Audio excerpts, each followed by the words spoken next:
Good morning and very warm welcome back to the EduWeave Online Education Expo. We are live from the auditorium and we have a whole day of panel discussions lined up. As you know, EduWeave is the third edition of the expo that we are conducting through the BSEI platform, which is part of the Bangalore Schools Group, the 56,000 member parent community that we have.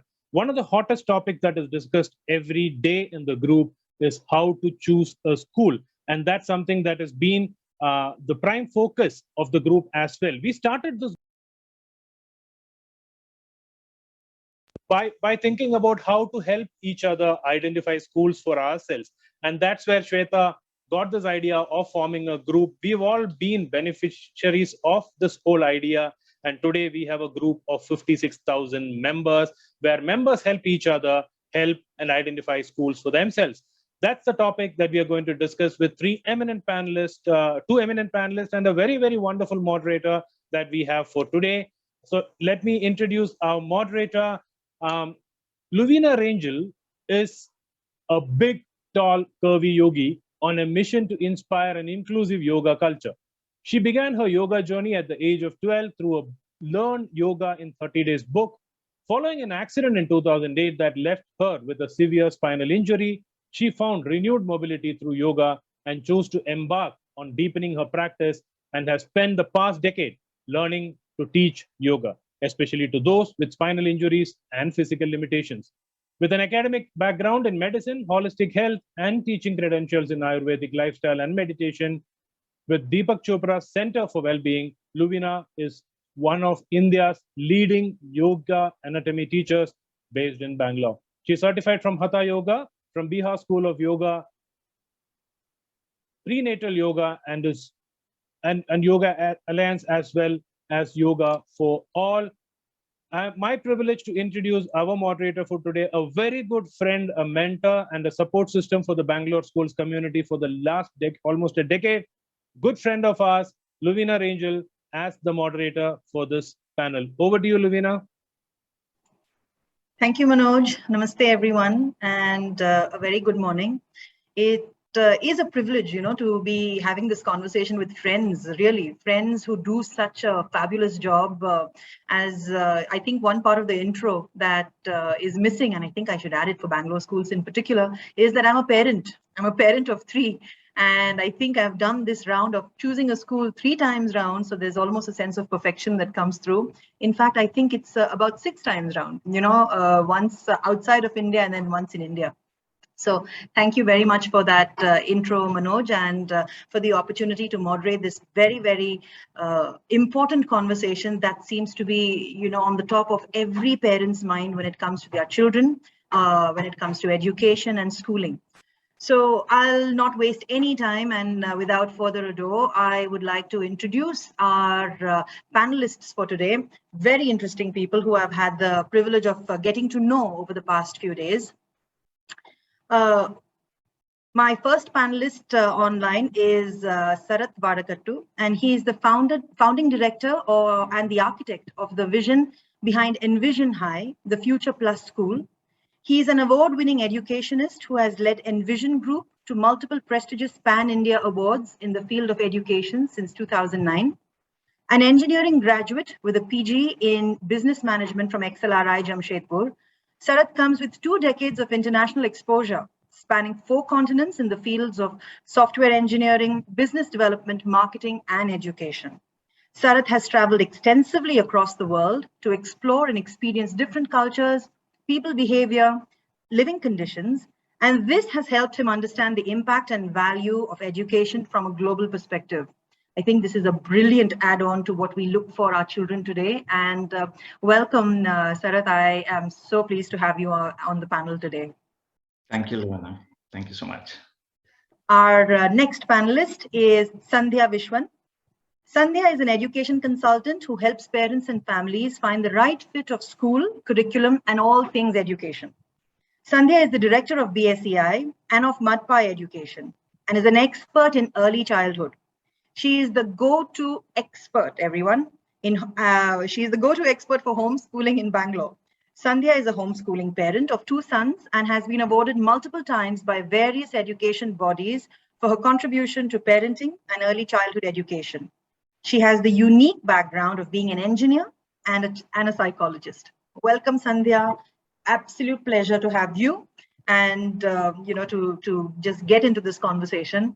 Like I said, choosing a school is such an important part, and it's needless to say that no matter how many times, especially on in the Facebook group, when we have we put in the comments and we put in the feedback, but still every parent, when it comes to this is my child and the child who needs that education, which is the school, where do we actually trust our child to receive that education, those values, and what it is that we seek for that child?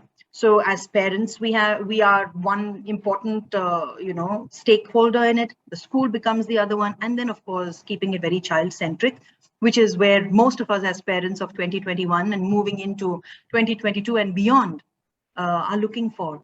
So I'll begin with Sharath actually, because you bring in that in your intro itself, it piques everyone's interest to say, okay, here is someone who's bringing our children the futuristic view of that global perspective.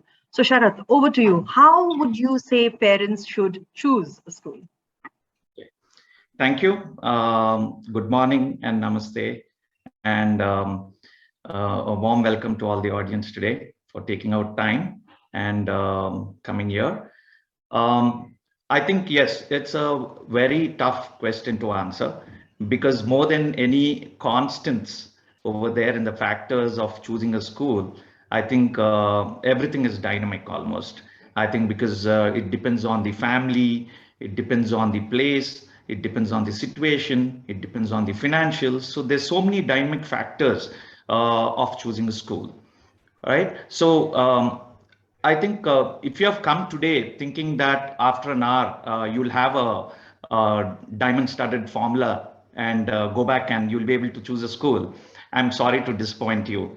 Maybe we'll be throwing up more points and more factors for you to analyze, and maybe you'll have to do a lot more homework than what you would have done before this. So, but ideally speaking, I would say, it becomes a little simpler to choose a school for someone who's very strong or decided in certain factors. Like, for example, if the parents have decided that, I got to choose a school which is very strong in academics. So they're very much sure that, okay, I have to focus on a school which gives strong academics and I don't really worry about all the other curriculars. Now, there may be a certain set of parents who choose to have something of a sport. Maybe, I want to send my kid to a school where they train my kid in football as well, So they're also very much decided on those factors. And some may be very strong on, I'm not going to go to any school beyond 3 kilometers. So it becomes, the decision becomes a little more closer to what they want. And some may say, I just want a school which is going to charge me below 50,000 or below 1 lakh. So in that case, they're very strong. But based on my experience, 80% of the parents are not decided on those factors. And they kind of move in between these, and they're so dynamic that I'm okay to change the board, I'm okay to go for another curriculum, I'm okay to go beyond 5 kilometers and choose another school. So what happens is everything becomes dynamic, and then we get so confused in terms of prioritizing what we really want. And I've also been one of them. And I've tried to kind of list some of the questions and statements that I've got from the parents. So these are real questions and statements. Some of them may not be directly with me, but they've told me that this is how they've decided. So I just want to read them out. Some of them may be kind of a little funny, but that's what it is. Yeah, so I'm going to start with listing some of the questions that I have. And I would actually say maybe this is not the way you want to decide a school, if you have an answer for just one of the questions. So I'll just list them out quickly. My neighbor's kid got state first from that school, so I want to send my kid to that school, right? I'm not sure if that's the way. My friend from Facebook strongly recommended that school as his child was very happy there, right? That board gives tremendous concepts, and thus your child will build a great foundation. Okay. I know a teacher in that school, and she says she knows in and out of what happens in the school. Maybe true, but you can't depend on the teacher all along.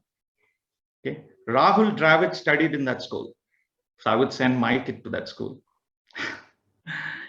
Teachers there speak English like Shakespeare, so obviously it's good. Okay. It's a 150-year-old school, so they will obviously do well. Maybe, may not be. Fees is very high, so they will ensure to give high quality. 25 children from my apartment go to that school, so I would rather send my kid to that same school. Okay. I would do a voting system on Facebook to some random friends, and then I'll go with the winner.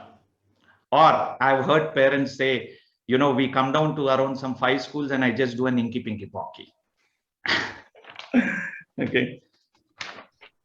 And then as my child is my biggest asset, I will take good loans and pay his fees. And only to later they realize that the parent wouldn't be able to make their child happy due to the new demands from his friends. Yeah? I will do what my best friend says, as he would certainly think on behalf of my child. Okay. As he is into schooling domain, okay, for someone like me, maybe, let him decide my child's school. He will know about every board, every curriculum, every book publisher, all authors, and every school owner and principal. So I've seen some of these questions come out, and then, you know, people decide if they're able to answer one of this. But I would say there's something much more beyond that, which, you know, parents have to look into. So from this, I mean, as we move into the discussion, we'll discuss more factors. Yeah, over to Sandhya. Yeah, Sharath, absolutely right. As admin of Bangalore schools, these are the kind of questions that we come across. Many posts, and the most common one is, which is a good school? It's as, I mean, you choose a school for your child, and these are to random strangers and not even random friends, as you mentioned. A group of 57,000 members now, you come and post asking, I am in this area, which is the good school there. And one of the repeated answers that I give, and as well as many members in the group who've been with the group and seen how the group grows, give is that it is individualistic. It depends. What is good for you might not be good for another family. There are many factors, as Sharath pointed out, that you need to look into. And many of them that I have seen in my consultations come with no fixed factor. In fact, they also come with what is a good school. And they leave the consultation with more questions, as Sharath hopes from this session, than answers, which is how I want it. Because as Louina, you said, it's a very important decision. Many a times you are looking for a long term. You enter a school and your child sticks on there. Might not be practical at all times and you might change. However, but a parent goes in thinking of that for various reasons, including fees and the budget that you plan into. So I think it's very important for parents to be asking these questions and answering themselves by getting the various factors from other friends. Yes, make an informed decision after you get the input, but do not ask for a solution from other people. And that's where I think parents need to be moving to now, especially in a city like Bangalore, where we have lots of options as far as school is concerned. Just one point before I move on. When Sharath mentioned the 150-year-old school and the school ought to be good, I've actually found that new schools pay more attention. One, smaller numbers, and they need to prove themselves. So I see the focus more in smaller spaces. And when parents come and ask me, is it worth testing them out at least, because they're not established or branded, I actually say that's the best place to start off if your child is young. I wouldn't probably say a middle school, but the primary years, that's a place where you can both help each other, the school as well as the parent, to build that community and let that grow. So that's one of the main points that I usually talk about. Thank you so much, Sandhya and Sarath. Both of you have touched on such important points. And, when it comes to questions, I actually first I'll tie up to that 150-year-old school thing. I think that's something that, all of us are so familiar with. I think over the years, we tend to understand that the education field in itself is something that evolves slower, so the rigidity that comes from 150 years can be that conditioning of the school that makes them impermeable to where parents come in. And this leads me to all of these questions that we're asking, and we see that these questions are being asked of peers or asked of other parents in spaces like Bangalore schools, because where is that openness for a parent to speak freely with the school, where the parent has to match their desires for the child, their intention for the child, their set of values as parents, as a family, and also understanding what the child is and how that child is. A child may show themselves up very differently as an individual personality, as a preschooler or as a primary or a kindergarten child. But then as they grow up, there are so many factors that also make them evolve. So Sarath, what are your thoughts on that? And, if you can bring us or lead us into that part of choosing a school when it comes to the openness or the interaction of parents with schools to find the optimal fit, as I usually like calling it, Yeah. So, optimal fit is a good word to use because there's no perfect fit. And I think the optimal fit keeps changing as the child grows as well. So I think we start to understand our own children as they grow, and then, their environment, their behavior, everything changes as they grow. So what I would say is naturally, based on our experiences, our environment, and certain factors that from the past, that I've seen, naturally, I will kind of draw down certain factors that I want to choose for my child. But I got to keep my decisions open and start understanding the child more as the child grows, and actually be open for a change. It doesn't mean that once I join in one school, that's it. It's done up for my life. Yeah, certainly it's a plan for 10 years. 12 years, and hoping that, in all ways, the school lives up to your expectations.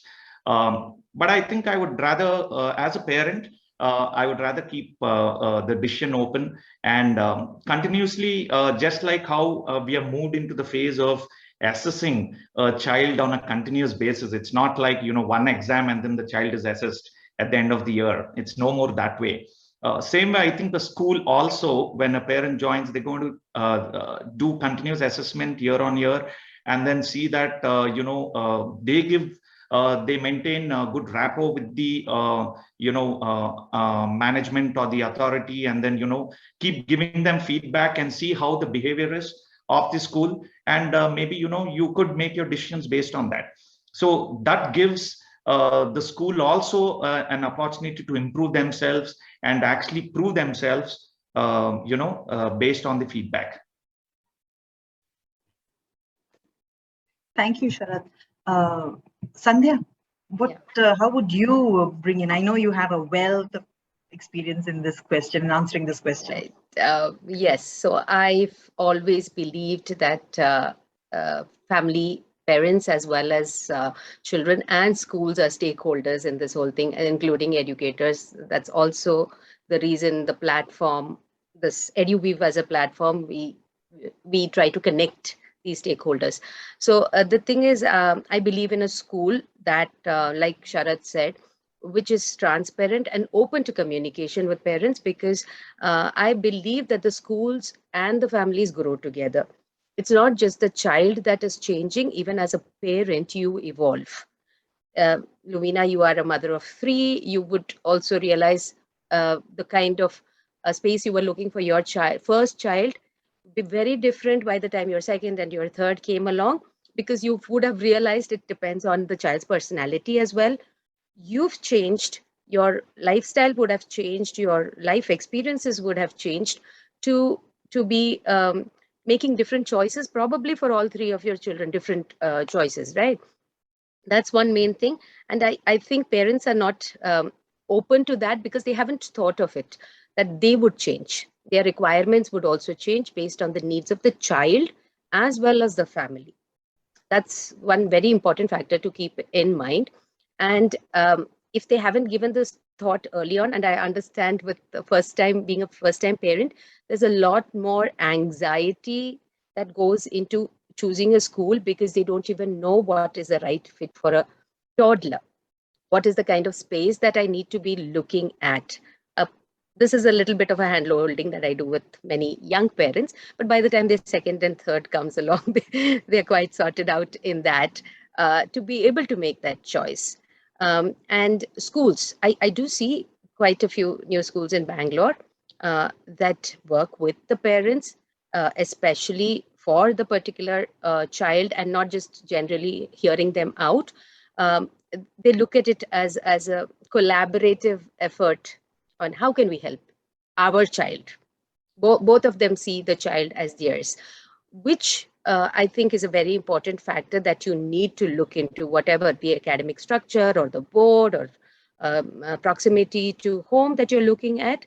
As a parent, I think that's, and that's something personally that I've always looked at, because if there's any issue or a problem or a concern, a school such as this is willing to hear you out and work together for a solution, or at least what can be done, rather than saying we are the experts here, we know your child better than you do, which is something that many parents are stuck at because we've been conditioned at the previous generation, at least our generation when we were in school, believed that teachers or the principal is the ultimate. While we do know that there are now we are more aware of other factors, including that they are individuals themselves, these educators as well as the principals, and all that comes into how they handle situations with your child. And that's another important factor that I would look at for my child. How, more than the academics, how does an educator there deal with a situation? Toddlers, they're crying, and we do expect it. But how is it dealt with in the school? Middle schoolers, they have their own set of problems, adolescence, puberty hitting, and so many issues, bullying. How do they deal with it is more important for me than anything else. So school my child went to, from homeschooling straight to school, I was obviously concerned as a parent, and there were issues of bullying. But at that time, the school was very supportive to both the children, which was very surprising for me. And I thought it was great that the school was able to help both children and also reassure us that they're taking care of the child. And I think that also helps in the academics, because the child is in a safer place, and the parent is not concerned as much. So I think that factor where you can communicate with the school is very important to consider when you are choosing a school. Absolutely, Sandhya. You spoke straight to my heart. I know, us knowing each other, we've had these conversations for so long. I remember, so my oldest now is 19. He's already in university. So apart from, I think when we have how to choose a university, Sandhya, invite me over again. We will speak about that. But I remember when I was looking for a school for my oldest, and I was in Dubai at that time, I started when he was 2.5. And I think I was just excited to send him to school, and I wanted to see what is available, and I made a choice. But then when we moved to India, it was a sudden move and we didn't have that much time. So I did go through that phase of school shopping. And that choice of, we don't know India, we don't know what's around us, how close is the school, where is it, what is safety, all of those things. We did make a choice where all 3 children enrolled at the same time, my youngest being in kindergarten. But that first year was that transition year was very difficult. And that year, at least mid-year, was when we realized that this might not be a good fit for my oldest. The school was supportive. The school said, give it time. But I realized that time was tricky. And then I went through a shortened version of finding that right school. So I think I want to actually move in at this point, whereas how we choose, yes, values matter, all of these things that both Sarath and Sandhya said matters, but when do you start? How much time do you give yourself to prepare to know what you want for yourself, for your child, and where we make it a child-centric approach of all stakeholders involved? So Sandhya, maybe over to you this time round, and then we can just reverse the cycle. Okay. Okay. So as a homeschooling parent, I made the choice when my older one was 9. But before that, when he was around 2 is when I did think about preschools and start looking for schools. At that time, I was a very young parent and I wasn't even in education. So it was a conventional thought process, but I really knew that I didn't want a very conventional school. I knew what I did not want. I didn't know what I wanted for my child. And I don't think I didn't make that choice. I made one choice of a school and my husband found another one at the other end of town, and he took admission and then he came and told me, and I was very worried because I had found this school where I could communicate, and we moved suddenly. But he started school in the middle of the year, only at age 3. I was also very particular that I don't want to push a toddler to school. It worked out well for him. We homeschooled not because the school didn't work out, for other reasons. We felt he was gifted in music and we wanted him to focus on that. But as I moved, and I think after homeschooling, when the boys went back to school, that is when I realized that this is another point that most parents look at, right? If you have more than one child, you try to look for a school and put both children at the same school. I mean, if the school fits my requirements, even parents who do think and make the choice, they put both children in the same school, and that's obviously preferred for even logistical reasons. However, when my children, after homeschooling, because by then was many years of homeschooling, and I had also evolved as a parent to understand my children as individuals. I was more mindful as a parent when they were homeschooled rather than when the older one was in school. I realized, and luckily I put them in a school where they were in 2 different boards. The school was offering 2 different boards at the time. And the realization struck for me that the 2 boards, this was just chance, because the second one just needed to go to school. It wasn't an informed decision at the time. Yet I had this enlightenment that both my children required different schools. I was just lucky that the same school provided different boards that fit the particular requirement of each child. One child needed the structure and the other one didn't. And luckily they were in a board by chance. And then I thought about it. If as a parent, if I had not homeschooled, my children probably would have struggled because I would have put both of them in the same school and probably the same board without realizing it as much. So that's another point that I think that we miss out in general. I am generalizing here about parents. Yes, many parents are very aware and try to find this, but generally parents try to fit their family's needs and are unable to look at children as individuals, because even well-intentioned parents do not realize the importance of being mindful as a parent. Mindful parenting and observation is very important. I think especially as the children grow, it will help out in not just choosing a school, in other aspects of life as well. the mindfulness is something that you need to start early as a parent. Very true, very true. In fact, there's another thought that just came up, but I will bring that up after we hear from Sarath, and I've made a note about that. So Sarath, when and how early do we start looking for a school, for the right school or the optimal school for our children? Yeah, so I think there's no right time to start. Like, for example, I share experiences like Sandhya. So I've changed 3 schools for my child, for my first child. And then that evolved me as a parent and trying to understand what are the gaps in the education system that I would like to bring into my school. And my child is into graduation now. So, I mean, the reason for me changing 3 schools was our observation of his behavior, of his likes, dislikes. So naturally, the first step that you take, there are these visible factors and non-visible factors that we can get into as we move into that discussion of a school. So based on those factors is what we make choices, right? So, and then, naturally based on other suggestions, ratings, etc. And I think as we move in, as the child grows, again, that may be the right time. So I don't think there's a perfect time. Like Sandhya says, be mindful, keep observing your child. Is the child actually enjoying it? How is the child how is the school actually interacting with you when you're raising certain issues?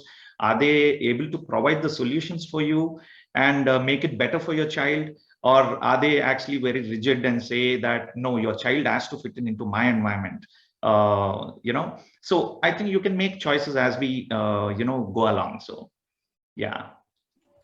Thank you, Sarah. That actually leads me very beautifully into the next one. But the point I wanted to make, and as a reminder, was that one of those questions, Sarah, maybe you can add that is, I went to this school, I turned out brilliantly, so my child should also be an alumnus or of this same school. So, the legacy that comes from there, that is also another contributing factor to many, so that was a thought that came in.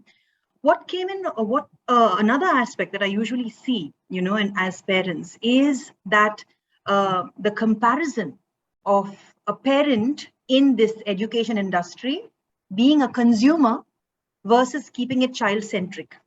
And how do we make that balance, so that decision making between I'm a parent who's looking for the best of my child, or I'm a consumer, I am paying this fee and this is what I should get from the school.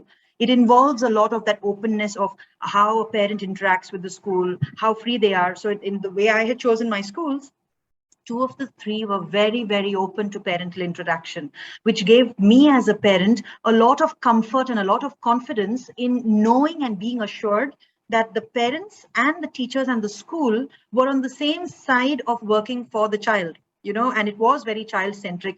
So as the child grew, there was an openness to allow the child to thrive. But this balance between I am a parent, I am paying the fee, you are supposed to do this for me, that creates a rift between that parent-teacher or parent-school relationship or that dynamics. And that's important considering we are 3 key stakeholders here. So it's a point, it's a thought. I don't have a very specific question for that, but I would love for you to speak on this, because that really helps parents, or that is an important factor when parents decide on schools, on when do they remain, and they're always going to remain a parent, but when does that consumer aspect of it come as a stumbling block in that decision-making process? So Sandhya, Yeah. Sarath, I'll leave it open because I know it's like a... There's another stakeholder in this. It does sound like a business, and it is. Okay, the school needs to run. That's also something we need to consider. So there's also the school management here. So sometimes it is also the other way, that they say, we know what's best for you, we're providing it for you, and we charge you so much because of what we provide. But parent might not be looking for that, or you might not find it worth the... Okay, so this is a question that has come to me because when we from homeschooling, when my children moved, they moved to an international school, which is quite expensive. And do you find it worth paying so much for it? Now, with the example that I gave you before, I did find it worth, because my children were well taken care of. There was an openness to talk about it. Yes, I am a consumer, and I will look at it that way. At the same time, my older son moved to another school which had a lower fee. He moved for the reason of fee. And honestly, the 2 years, I wasn't very happy with what my child received as service, because I don't think they understood him. And he was all alone here. My husband and my son were in Bangalore, while I was in another state with my younger child. And that's the time when I would expect the school to be more supportive than at another time, right? So I didn't find value for that fee compared to where I had paid more for the fee. I wasn't looking at the infrastructure. It didn't bother me at all, but how the school functioned. Okay, so or the let's say the community, the educators, all of them. In fact, in the first school, my son knew everybody from the security guard to the help, to the teachers, to the principal, receptionist, and he had a very good rapport there. So for me, it's definitely worth it. And this has become a service. It's unlike our generation, where we thought it was a noble thing that somebody's doing. A lot of parents think that schools should be doing charity, which doesn't work. Like you said, the consumer part also comes in there, where they think we shouldn't be, because I used to run my own preschool, we shouldn't be making money. Of course, many of us here, especially the startup schools, we are not in it for profit alone. We are passionate. Sharath also explained why he came into this, when he saw that his own experience as a parent, and he's trying not to get the negative experiences for other parents, at least, to be able to provide that kind of a space. But parents also come in thinking that we are doing the business. At the same time, there are other schools for who it is pure business. And I think in those cases, parents who are looking for, we are paying, we expect, works better in that school, that kind of a school. So it boils down to the kind of school you choose as well. Again, there are many parents who do not believe in the transparency at all. They don't. They say, okay, we trust the school, we've chosen, and this is what I expect this, and I'm getting it. Academics, yes, I trust these people with my child's education, and they receive it. The very same school where one parent is happy for this aspect, another parent might not be. You see, I've heard, that's where I talk about mixed reviews of a school. And the very same factor that one parent is saying is good might turn out not as good as an experience for another parent. So you see that consumer thing, when you talk about it, it's a very fine line, because yes, it is needed. It is still a business, or it needs to cover costs to run the space. However, parents are valuing the actual service part, and they need to know how to gauge that to see value for their money. Another very important point that I keep pointing out in the group as well. So many parents choose alternative spaces for their children, knowing what they do not want, not what they want. Fair enough. But once they go there, most alternative spaces work on a particular philosophy. They go into the space, and they are quite expensive as well, because there's a lot of individual focus given to each child. So they have their reasons for fee being high. However, a parent gets in there, and it's then that they realize that what they expected is not what the school is providing, because the philosophy is very different. And there, these parents, instead of realizing that they made a wrong choice, choose to point out that this is not how you should be running a space. It is still consumer, but you made a wrong choice. You went to a restaurant, you're a vegetarian who went to a non-veg or a restaurant that serves multi cuisine. That was your choice. You didn't think this through enough to make that choice. You cannot blame them for what they're providing. You can blame them if the quality of the food is not good. Now, this is a factor that many of us don't think about. And I think it's a very, very, I don't know, confusing. You can't put it like a consumer, a product, even a service, because how you gauge or value the service that you get is very different as a parent. And we also fail to understand from the school's perspective sometimes.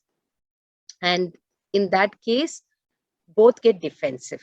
Even the schools that are open and transparent and would like to communicate, when a parent comes with this sort of attitude, your first tendency as a human being is to be defensive, and they will not be able to help you out. So I think both we need to be able to consider both sides or both stakeholders here, and think from also what is of value to the child is the most important consumer there.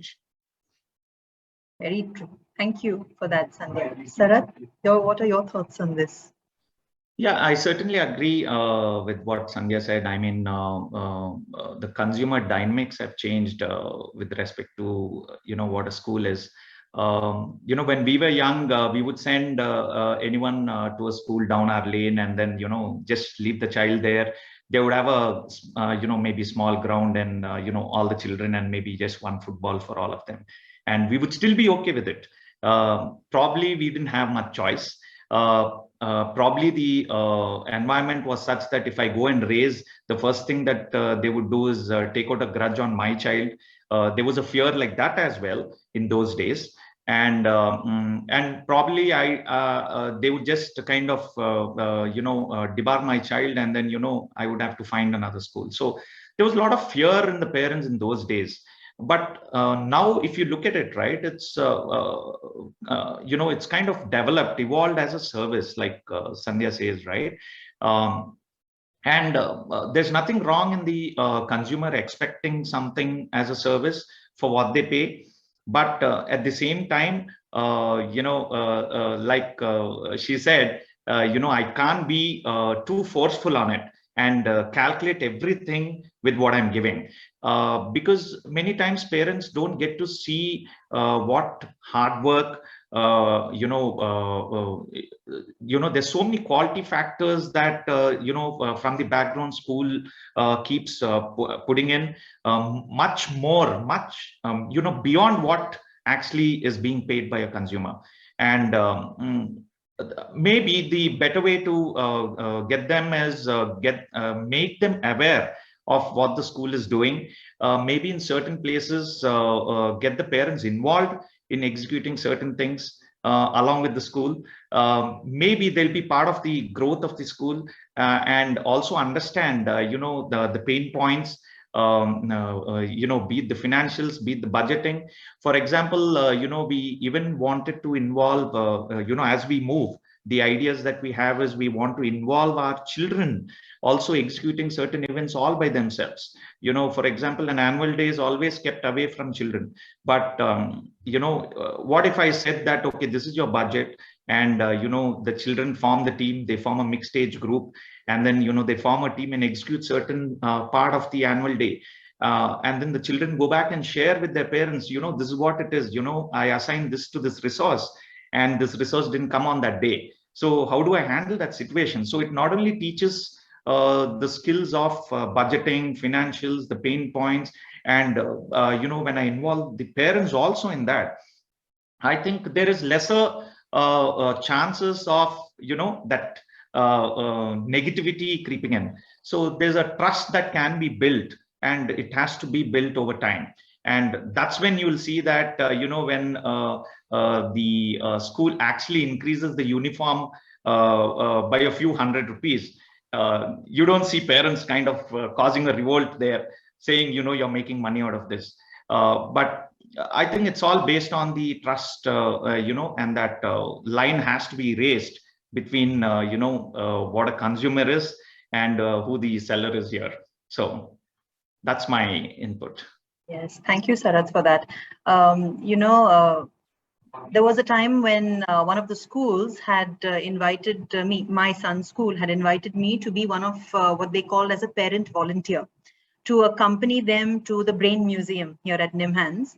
And they invited me because of my background. So that fostering of children to, especially this was when he was in middle school, to realize that you don't only learn from your teachers, because that's an age where they say, no, my teacher said it and that's right.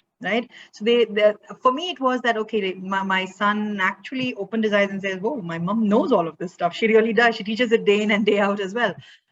That interaction also, of involving the parents in the education and that particular school had also invited me multiple times to have conversations on different topics, not necessarily academics. Something about my work, on my business, and how it, how the children could learn from it. That was beautiful, because that actually creates that or co-creates that sense of community. It already invites the children to realize that when you step out, there are adults who you'll be interacting with, who you can learn from, who you bring value to. And this is where I want to bring in one, on however much time we have, but an important aspect when you spoke, Sarath, about, what's going on, or both of you actually spoke about what's going on behind, in school. And one important aspect that we forget in all of this is that teacher involvement. As a part of the schooling choice, all of us want a school which has all of these things, but we say a school which has quality teachers, and me being an educationist, and Sandhya, you're an educator, Sarath, you're also an educator, all of us as parents, as educators, we know that teaching tends to come from a place of being a vocation, but today is also a career option, right? And regardless of how it is, or if it's a blend between your career and a vocation, teachers also have bills to pay. But at the same time, they also bring that quality nurturing to our children when we are not there. And also that quality or that education to our children that we may not be equipped to teach. I can teach them some things, but the others I cannot, and we need teachers for that. So how do parents, when they're choosing a school, they can't interview teachers individually, but how do they develop that holistic lens, to say, this school has got these teachers, how do I approach this? My fee structure, the pedagogy, all of these things in a school, the belief system, the philosophy. I mean, it's really so much. No wonder parents would actually say, oh, I've got to send my child to school now. But how? Because at the end of the day, there is no school without a student, but there is no school without a teacher either. So a teacher and a student need each other. So let's from that. Sandhya? Many schools have facilitators now rather than teachers.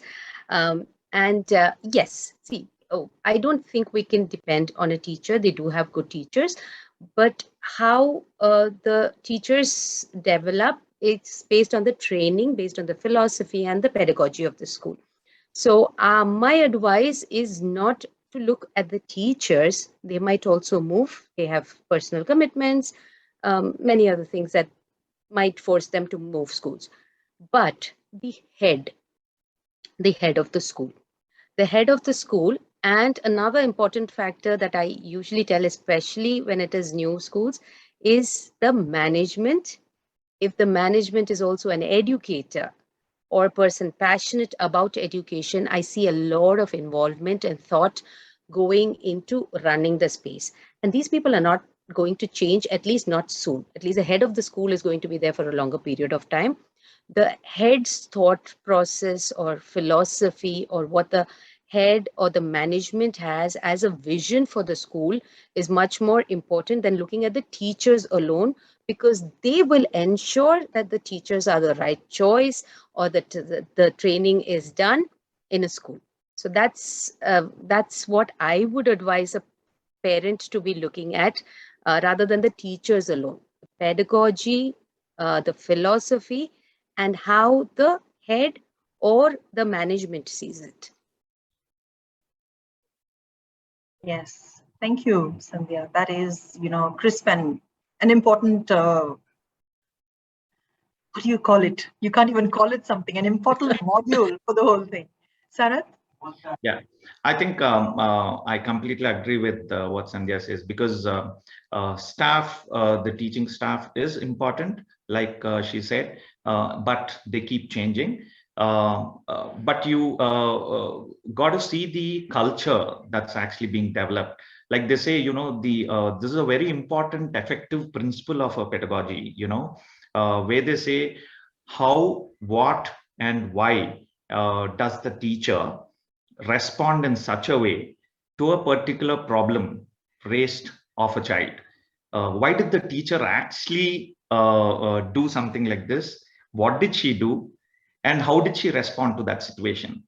And that comes out of a culture of a school, and it naturally drills down from the top, how the training happens, and how do the people in that school, how do the staff in that school react to a particular situation, right? When we were young, the teacher naturally, always would use the carrot and stick, right? The carrots would always go to the top 10 students in the class, and the stick would go to the below 10, right? So that was a proper culture. I mean, it's evolved and it's changed so much. So what is the new culture that's coming up? And the confusion among parents is naturally because of so many pedagogies that have come up lately. Like, for example, in our school, we use the Howard Gardner's multiple intelligences pedagogies. So where it develops on all the holistic development of children. So there are many, like your Montessori, kindergarten, there's the Reggio, there's the Waldorf, Steiner. So there's so many methodologies that are coming up, and naturally that's causing a lot more factors or confusion among the parents. And how do they get themselves aware of these pedagogies? So that can happen only by orientations, spending more time with the counselors at the school, understanding, that what if this problem is raised, how would you do that? And giving them certain situations and understanding, does the staff in the school really understand what I'm saying? And there are many parents who would say, who would question us saying, do they have a BEd and an MEd?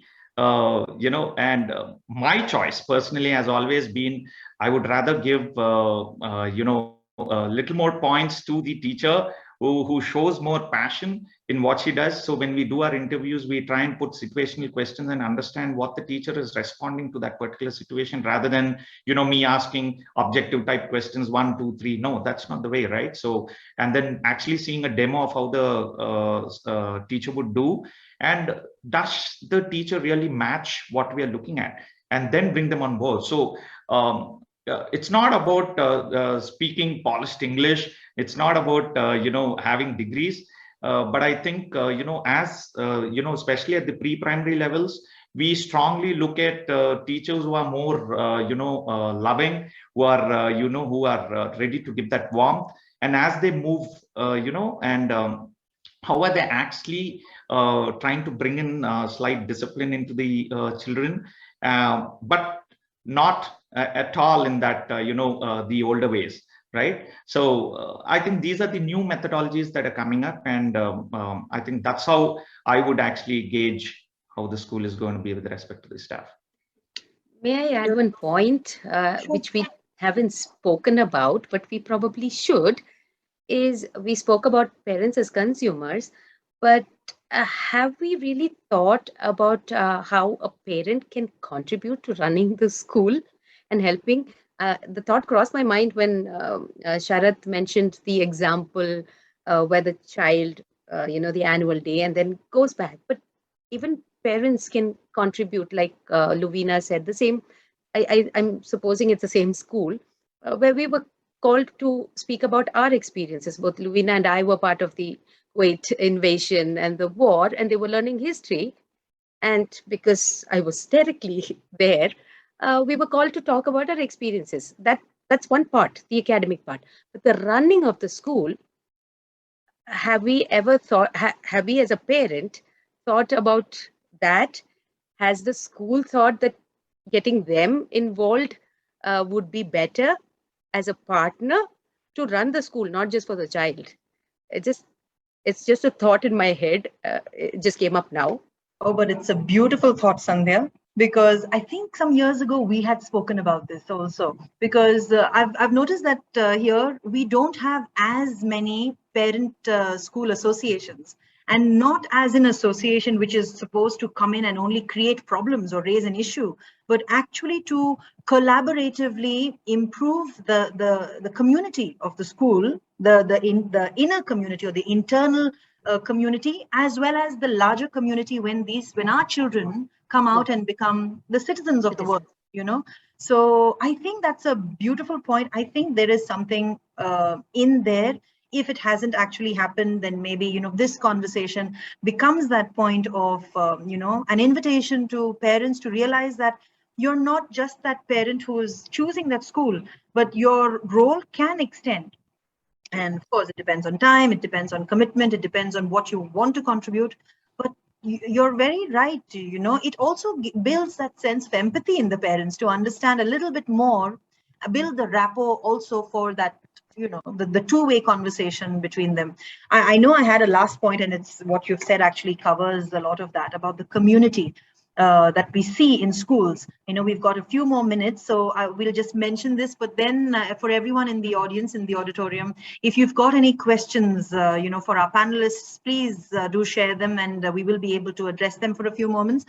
And while we take those questions, or while we are receiving those, I just wanted to add about how, when we come into schools or when we visit schools, if we are allowed to, because there are many schools that don't allow parents into the campus to even see what the school is like, how a class is running, how the bathrooms are, how the toilets are. If you don't get to see what is there, what your child will be accessing every day, and you only are supposed to go to maybe the admin wing to pay the fees, buy the books and walk out, how do you actually really know what's happening?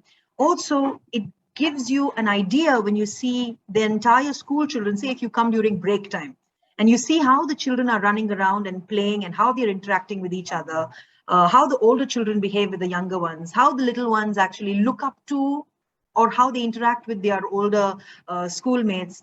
These are also things that we need to consider as parents, right? So thoughts while we get Yes. So I used to run a preschool, Mudpie, and very interestingly, you brought this up because many preschools, I would say 99% of the preschools, ask the parents to come after the children have left, after school hours, because they say that the children would be disturbed with people walking in. And at Mudpie, I actually insisted that the tour is done during school hours, and I would ask the inquiries to come in there, because I wanted the parents to see and be reassured that this is how we deal with it. Yes, we will find little children crying, you'd find them falling down, but how do we as the staff of the school or my staff handle them is what I wanted the parents to know. And these are young children because it's a preschool.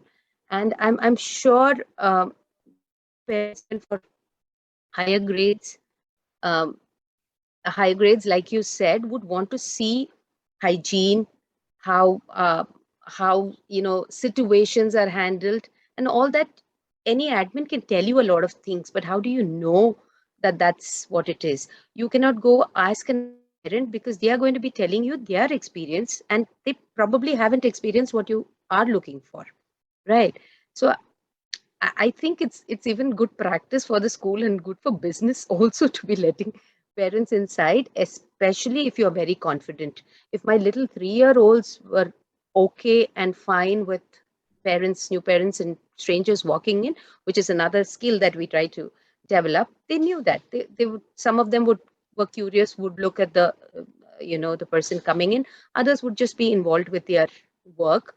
And it's perfectly okay because they were used to it. That is one aspect of it.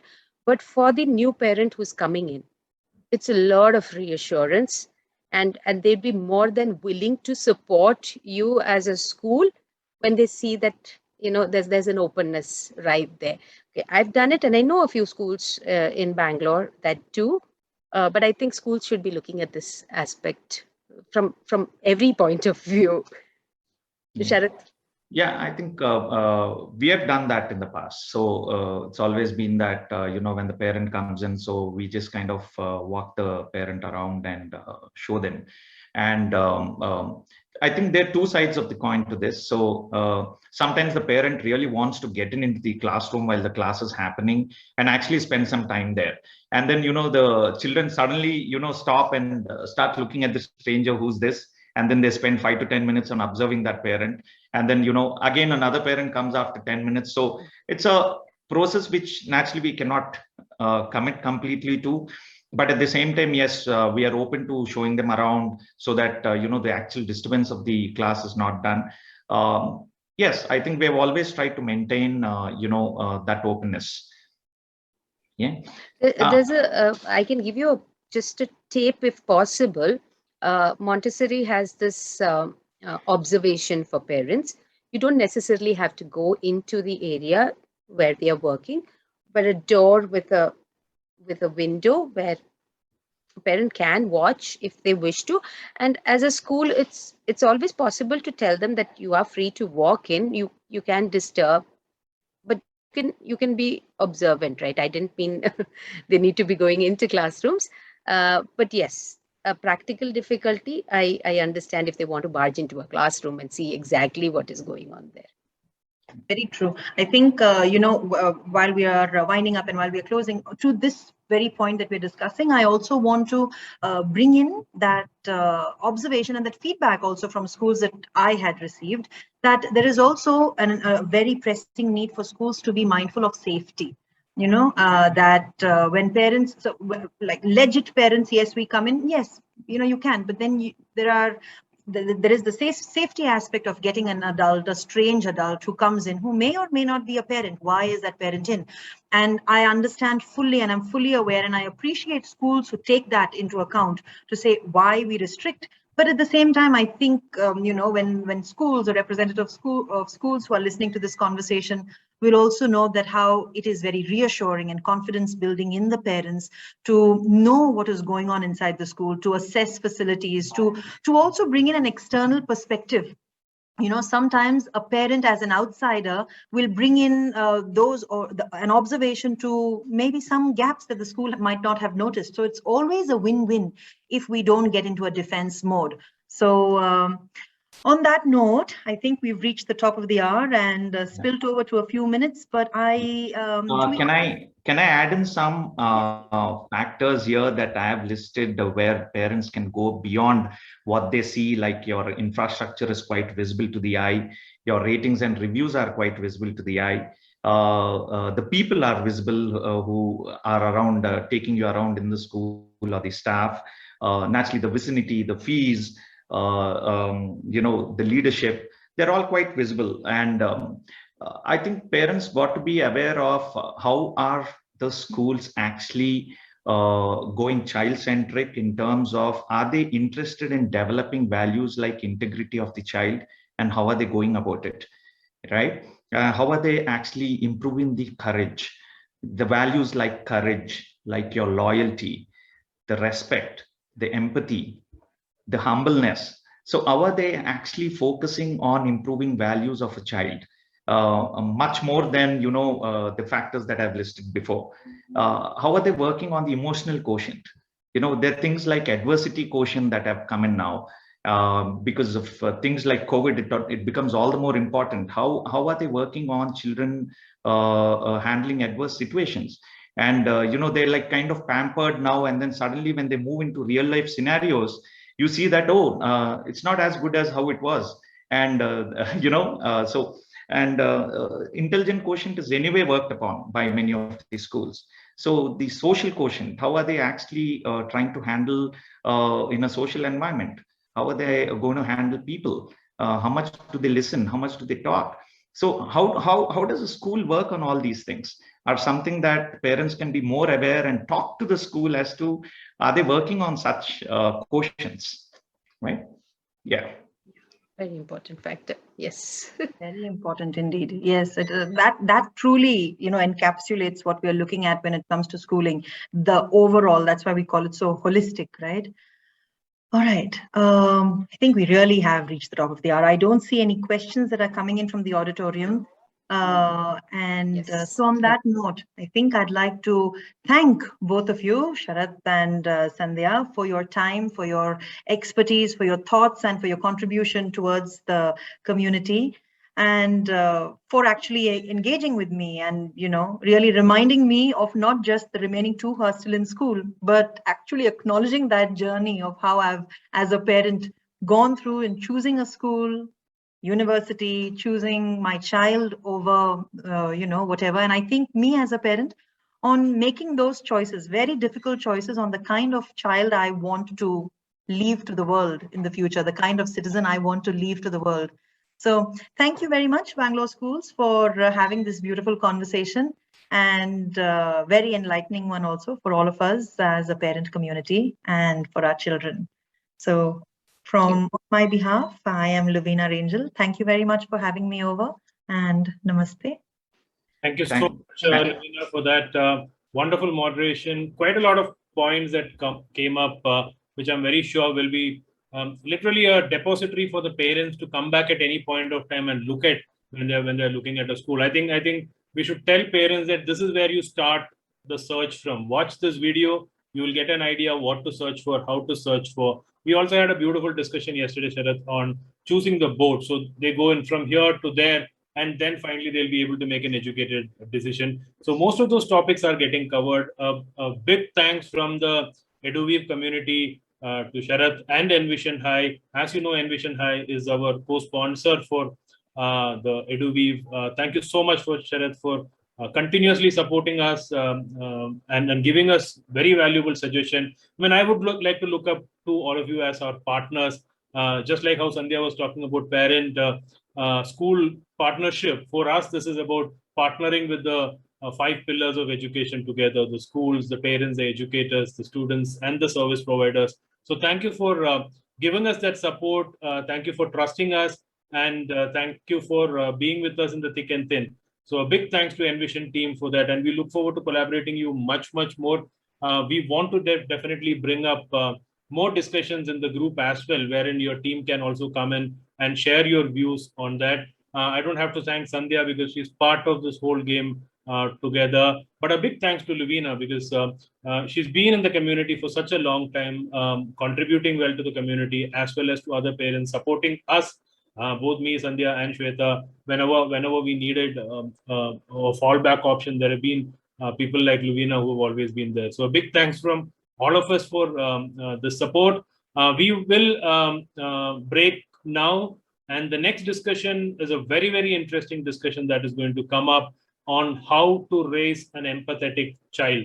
That's something that is going to come up in the next few minutes. We start sharp at 11:30. We have a very interesting panel there as well. We have Mr. Balaji Pasumati, who's Executive Director of BNI Bangalore. He's an alumnus of IIT Madras and IIM Bangalore. He's a founder of the Golden Square Shared Offices. And he runs a BNI for Bangalore with around 2,700 plus entrepreneurs in it. Balaji is going to share his thought about empathetic child and how that child can prosper to be a professional. We also have Sushila Santosh, who is the director of Vishwavidyapeeth, sharing her thoughts in terms of how schools can help in bringing up the empathetic child. And the panel is being moderated by our good friend Ivy Emmanuel, who's an author, ICF coach, a life coach, and also runs a wellness center for parents and students as well. So that's going to be a very interesting discussion at 11:30. So please join back at 11:30 for that discussion. Till then, we take a break. Thank you again, Lovina, Sandhya, and Sharath for this wonderful discussion. Thank you so much from EduWeave and BSEI. Thank you.